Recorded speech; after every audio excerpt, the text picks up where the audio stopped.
पूजा करते हैं देने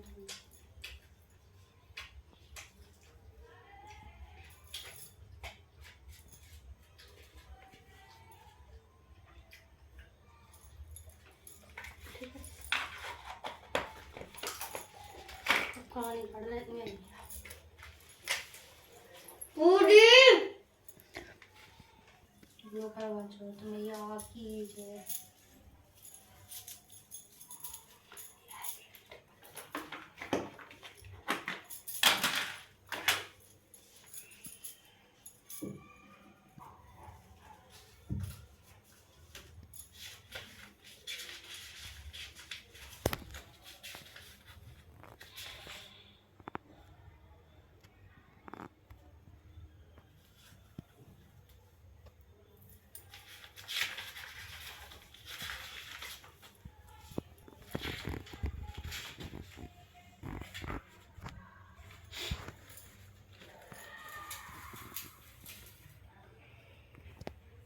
ममता कहने लगी कि जिस समय अर्जुन नीलगिरी पर तप के लिए चले गए तो उनके पीछे द्रौपदी खिन्न होकर चिंता करने लगी कि अर्जुन ने बड़ा कठिन कर्म प्रारंभ कर दिया है, किंतु विघ्न डालने वाले शत्रु अनेक हैं। इस प्रकार चिंता करके श्री कृष्ण जी से सब विघ्नों का नाश करने का उपाय पूछने लगी। द्रौपदी ने कहा कि से सर्व जगत के नाथ, आप मुझे एक ऐसा व्रत बताने की कृपा करें जिसके करने से सभी विघ्न दूर हो जाएं। श्री कृष्ण ने कहा, हे महाभागे, श्री पार्वती जी ने भगवान शंकर जी से यही प्रश्न किया था।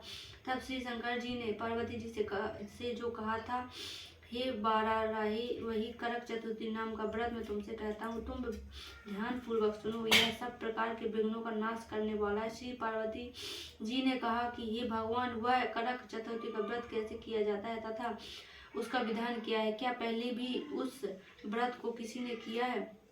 शंकर जी बोले, पार्वती जी, अनेक प्रकार के रत्नों से शोभायमान, चांदी और सोने के भवनों से भरे, विद्वान पुरुषों से सुशोभित, लोगों को वश में करने वाली दिव्य स्त्रियों से शोभायमान, जहाँ पर सदैव ही वेद ध्वनि होती है, ऐसे स्वर्ग से भी मनोहर परम रमणीक शुक्र प्रस्थपुर दिल्ली शहर में एक वेद शर्मा नामक ज्ञानी ब्राह्मण रहता था। उसकी पत्नी का नाम लीलावती था। उसके महापराक्रमी 7 पुत्र और संपूर्ण लक्षणों से युक्त वीरवती नाम की एक कन्या थी उत्पन्न हुई। उसकी आंखें नील कमल के समान और मुख चंद्रमा के समान था। उसके विवाह की योग्य समय आ जाने पर वेद शर्मा ने एक वेद शास्त्र के ज्ञाता विद्वान ब्राह्मण के साथ उसका विवाह कर दिया।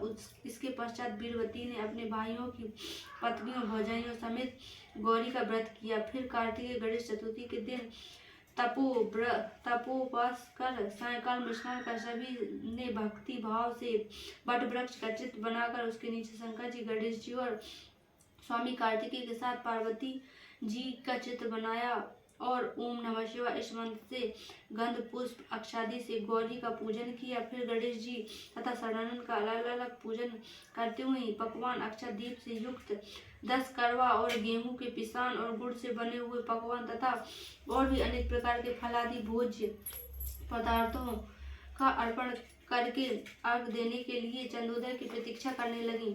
इस बीच वीरवती बाला भूख प्यास की पीड़ा से मूर्छित होकर पृथ्वी पर गिर पड़ी। तब उसके सब भाई बांधव रुदन करने लगे। फिर वीरवती का मुख धोकर पंखे से हवा करके उसको ढांढस बंधने लगे कि अब चंद्रमा उदय होने ही वाला है। उसका एक भाई चिंता युक्त होकर एक महान वट वृक्ष पर चढ़ गया। बहन के प्रेम से दुखी भाई ने जलती हुई लुकारी लेकर चंद्रमा के उदय होने का बहाना कर दिखाया। लीलावती ने चंद्रमा का उदय जानकर दुख को त्याग करके विधि विधान से अर्घ देकर भोजन कर लिया।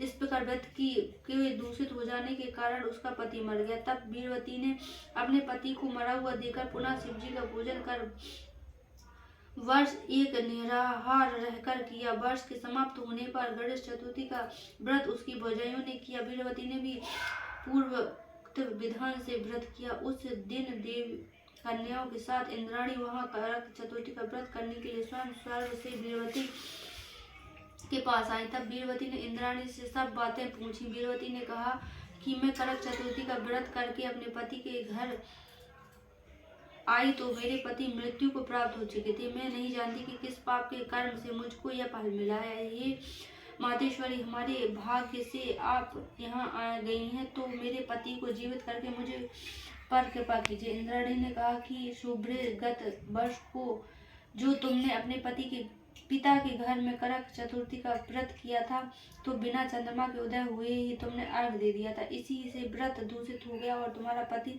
मृत्यु को प्राप्त हो गया। अब तुम यत्न के साथ इस करक चतुर्थी का व्रत करो, तत्पश्चात इस व्रत के प्रभाव से मैं तुम्हारे पति को जीवित कर दूंगी। श्री कृष्ण जी कहने लगे कि हे द्रौपदी, इंद्राणी के वचन सुनकर वीरवती ने विधि पूर्वक उस व्रत को किया। इस प्रकार उसके करक चतुर्थी का व्रत करने से इंद्राणी ने प्रसन्न होकर जल के द्वारा अभिषिंचित कर उसके पति को जीवित कर दिया है। वह देवता के समान हो गया। इसके पश्चात वीरवती अपने पति के साथ घर आकर आनंद पूर्वक रहने लगी। वीरवती के व्रत के प्रभाव से उसका पति धन धान्य पुत्र तथा आयु को प्राप्त हुआ। इसलिए तुम भी इस व्रत को यत्न पूर्वक करो। सूत जी कहने लगे कि हे ऋषियों, इस प्रकार की श्री कृष्ण जी के वचन को सुनकर द्रौपदी ने इस करवा चौथ व्रत को किया, जिसके प्रभाव से पांडवों ने संग्राम में कौरवों पर विजय प्राप्त करके अतुलनीय राज्य को प्राप्त किया, जिससे उसका सब दुख जाता रहा। बोलो करवा चौथ मैया की जय।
जाके